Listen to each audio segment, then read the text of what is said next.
Hello everyone and welcome back. This is Doc Ed Padama. So earlier today, I had this TikTok live activity entitled Research Title Critiquing, wherein the viewers of this particular event was asked to submit their proposed research title, and I critic, develop, and check the research titles for free. So these were the requirements that I asked them, and I started with a simple title in order to get the discussion going, and I am presenting this to you so that you may get ideas from these titles. I also included the names to give credit doon sa mga may-ari ng research title na ito. So these are in different areas that you may belong into. So baka meron kayong title dito na kung saan nasa field of specialization nyo na pwede nyong gamitin. So again, I started with my own sample research title. This is Hydroponics as an alternative to conventional vegetable production. So this is related to the field or area of agriculture if you are involved in that particular area. The second one, credit to MADS, Rice Tariff Law, and Small-Scale Rice Retailers in Cavite. So this is a correlational research study between the Rice Tariff Law and its relationship to the small-scale rice retailers in Cavite, or the effect of Rice Tariff Law to the small-scale rice retailers in Cavite. The next one, coming from Fuertes, intergenerational cultural dissonance, dissecting Gen Z opinions on typical Filipino facets. Okay, so this is more of a qualitative research study, and this is a very good title.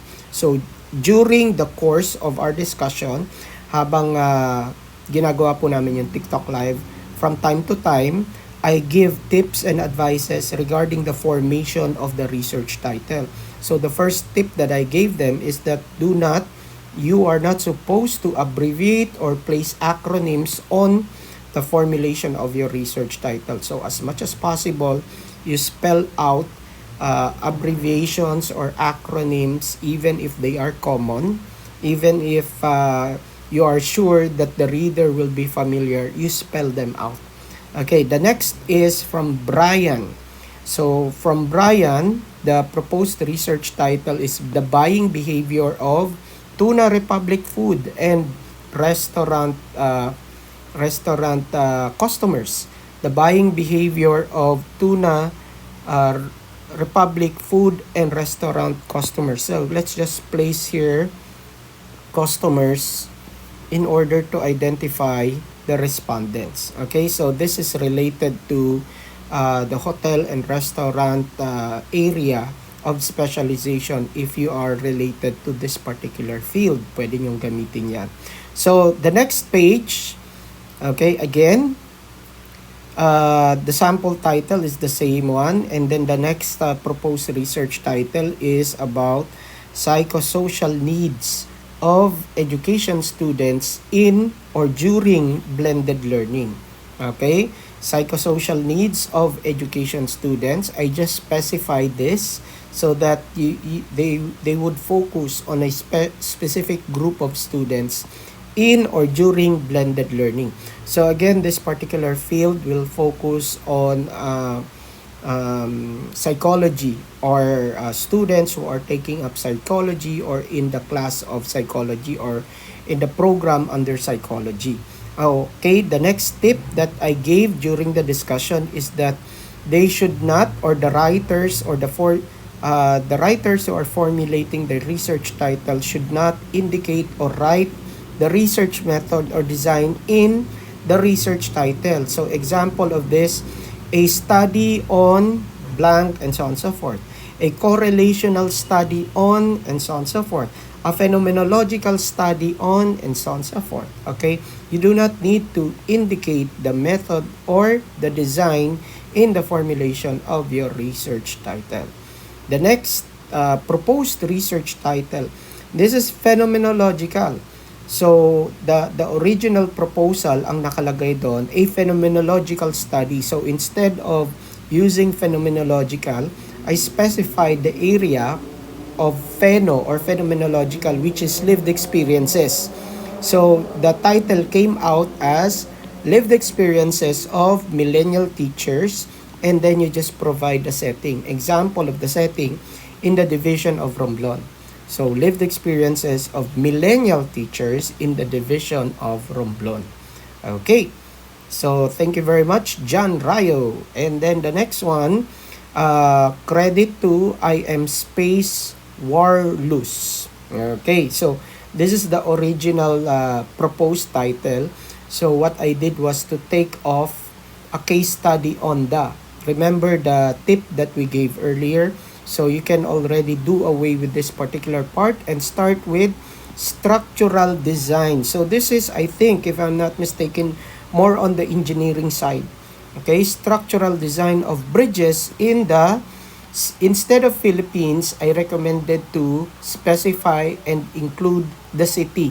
So instead of using Philippines, you can place here Manila, which is a great area or focus area wherein they could investigate the structural design of bridges. So the title will come out as Structural Design of Bridges in Manila Affected by Natural Calamities. Again, structural design of bridges in Manila affected by natural calamities. So this particular research title will identify these particular bridges that are affected by natural calamities and eventually improve support and do the necessary modifications for those particular bridges. Okay, so again, we are done with the second page. The third page is credit to Miss Reese, and the research title that was presented and evaluated are the following. So the effectiveness of ESL. So instead of retaining effectiveness, we took that out. So start with ESL again. You have to spell out the meaning of the acronyms. English as a second language, ESL approach as a reading remediation technique in teaching. So include teaching here in teaching English among grade 7 students. Okay, so this is again on the area of the teaching and learning process wherein you can adapt or you can get an idea from this particular proposed research title. The next one is came from Min D. Cruz. Okay, in entrepreneurial behavior of DepEd personnel. Okay, since there are a lot of questions of title ideas that were asked from me na nagtatanong, sir, baka meron kayong title na pwedeng gamitin ng mga non-teaching personnel. So this is one of those research title ideas that you can use.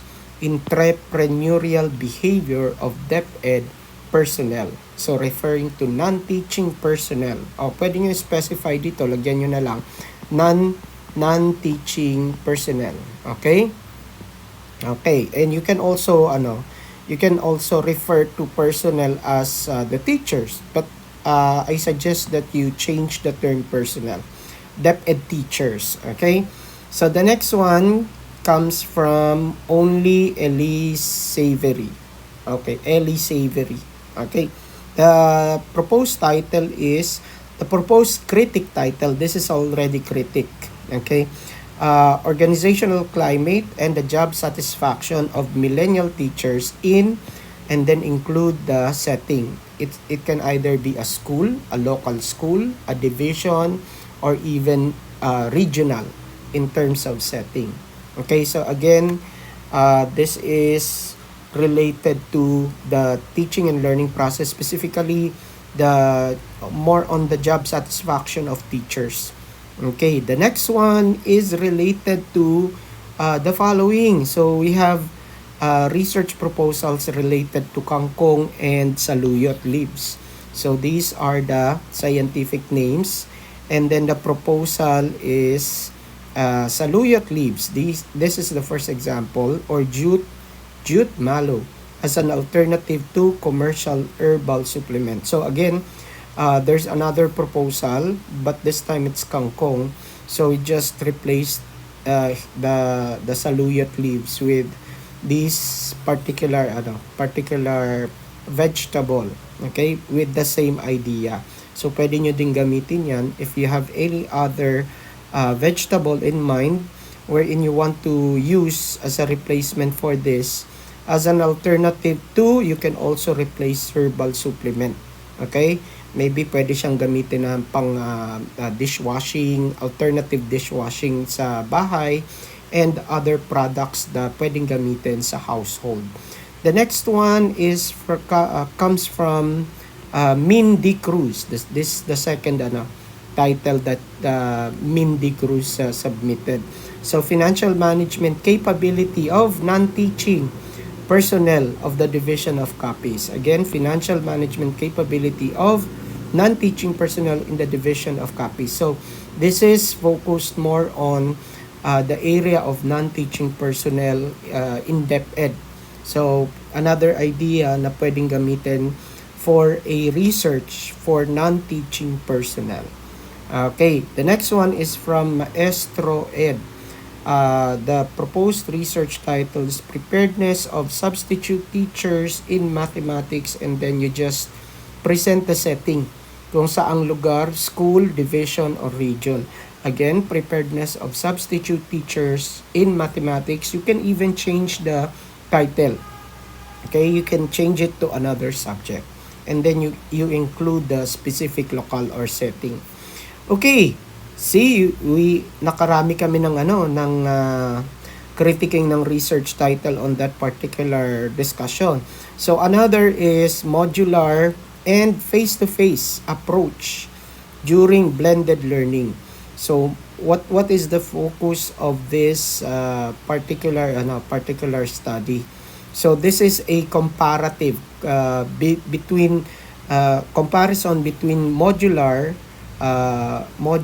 modality and face-to-face modality in teaching during blended learning. So this particular study would try to identify which is better compared to these two modalities. Okay, again, this came from credit to ALNRMD. Okay, the next one is from Rusty Illustre. And the critic title is Folk Medicine in Lagonoy Camarines Sur, History, Beliefs, and Relevance. So this will fall under qualitative research. Okay. The next one is from Tai Hyung C, 16. And the critic research title is Positive Reinforcement Approach in Teaching Integers to grade 7 of NHS. Okay, so again, as much as possible, if you're going to use the name of the school, you spell this out. Again, positive reinforcement, this is what they're going to test. An approach in teaching integers to grade 7 of the name of the school. And then the next one is from Beatriz Rose Reyes. The proposed critic title is Glow Up. So the issue is about glow up, use of online beauty products among selected students. Okay, and then another tip that we gave during the discussion is that do not use the terms or words related to the pandemic. Do not use any terms related to pandemic anymore. Like COVID and the actual word the pandemic, kasi post-pandemic na tayo. So as much as possible, do not reflect them in your research title anymore. Wag na kayong maglalagay ng mga salitang pandemic o magfo-focus sa pandemic and sa COVID-19 kasi tapos na po tayo dyan. And I think this is the last one from Leia Me.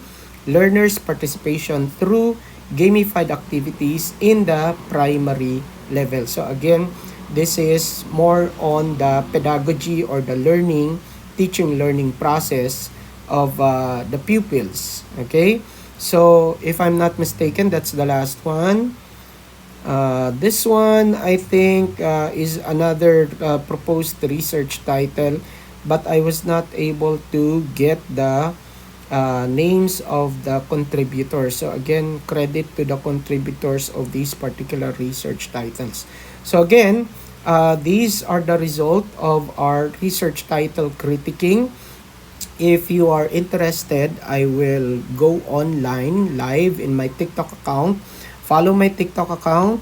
Subscribe to my YouTube channel at Doc at Padama, and make sure that you share the TikTok live during your participation. So this is the template that I use for the creation of research title, which simplifies and makes it more efficient and faster in terms of the assembling and construction of the research title. And this is our YouTube channel at Toket Padama. Again, don't forget to subscribe to our YouTube channel, and you will benefit from the other video discussions that is within or located within our YouTube channel. Thank you very much, everyone. Stay safe and God bless. I'll see you on our next TikTok live and our next YouTube video discussion. Bye!